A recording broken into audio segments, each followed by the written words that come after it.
शिखा बेटा, क्या हुआ? कुछ नहीं मम्मी जी। पर तू पीछे मुंह करके क्यों खड़ी है? वो मुझे ना चक्कर से आ रहे हैं, 1 मिनट।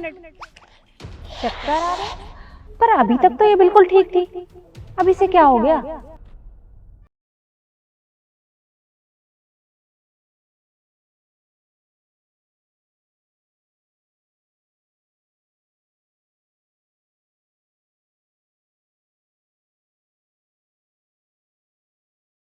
तो डॉक्टर के पास जाना होगा अभी, तबीयत ठीक नहीं है मेरी बिल्कुल भी। चल, तबीयत खराब लग रही है, चल तू डॉक्टर के पास चल। मेम साहब रुकिए। क्या हुआ? आपकी बहू आपसे झूठ बोल रही है, इनके पेट में कोई बच्चा नहीं है। तू पागल है क्या? तू कैसी बातें कर रहा है, और वो भी मेरी बहू के बारे में? मेम साहब मैं सच बोल रहा हूँ, मेरी बात का विश्वास करो। आपकी बहू आपको बेवकूफ बना रही है, इनके पेट में कोई बच्चा नहीं है। तुम्हारा दिमाग तो ठीक है या तुम अंधे हो? तुम्हें दिखता नहीं कि मैं माँ बनने वाली हूँ? किसी बकवास किए जा रही है। अरे मेम साहब अब तो इनसे झूठ मत बोलिए, ये तो आपकी सास है, आपको शर्म नहीं आती इतना घिनौना काम करते हुए? अरे तू ये क्या नाप शनाप बके जा रहा है? इसके पेट में बच्चा है और तू ऐसी बातें कर रहा है? तू फटाफट गाड़ी निकाल, हमें डॉक्टर के पास जाना है। मुझे पता है मेम साहब, आपको मेरी बात पे विश्वास नहीं होगा, कोई बात नहीं, पर मेरे पास सबूत है जो इनको झूठा साबित कर देगा। सबूत? किस बात का सबूत? हाँ मम्मी जी, मुझे लगता है ना इस ड्राइवर का दिमाग खराब हो गया है। और मम्मी मेरी तबीयत बिल्कुल ठीक नहीं, मुझे पेन हो रहा है, मुझे डॉक्टर के पास जाना है अभी के अभी। रुक बेटा, ये सबूत दिखाने की बात कर रहा है ना, तू रुक अभी। हाँ, तू क्या बोल रहा है ये, और क्या सबूत है तेरे पास? अगर तेरी बात झूठ निकली ना तो मैं तुझे नौकरी से निकाल दूंगी।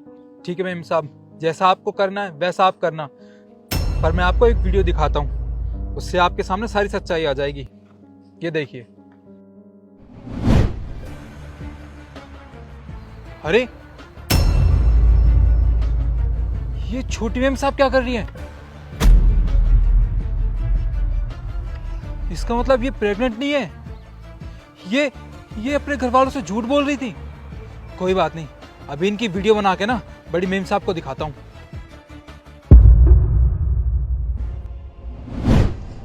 बहू, ये सब क्या है? और तू क्या नाटक कर रही थी हमारे साथ? और ये क्या है तेरे पेट में? निकाल इसे।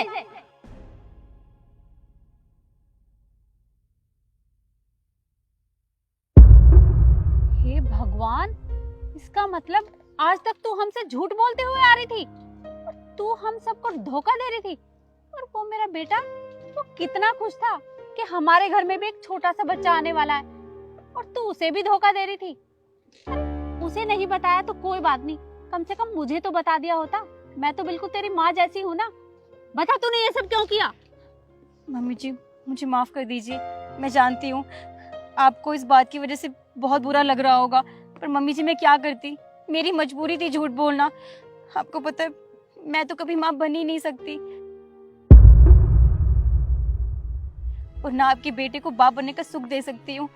मैं जानती हूँ इस बात को जान के वो बहुत गुस्सा होंगे, पर मैं क्या करूँ मम्मी जी, मेरी मजबूरी थी झूठ बोलना।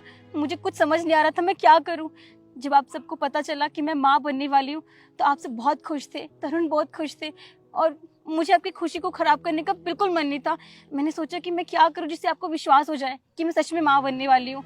इसलिए मैंने अपनी दोस्त जो डॉक्टर है उससे फर्जी डॉक्यूमेंट्स बनाए और आप सबको ये विश्वास दिलाती रही कि मैं सच में माँ बनने वाली हूँ, और आज आप सबको पता भी चल गया इस बारे में। मम्मी जी मुझे माफ़ कर दीजिए, मैं कभी आपसे इस तरह का झूठ नहीं बोलूँगी। मम्मी जी प्लीज़ मुझे इस बार माफ़ कर दीजिए।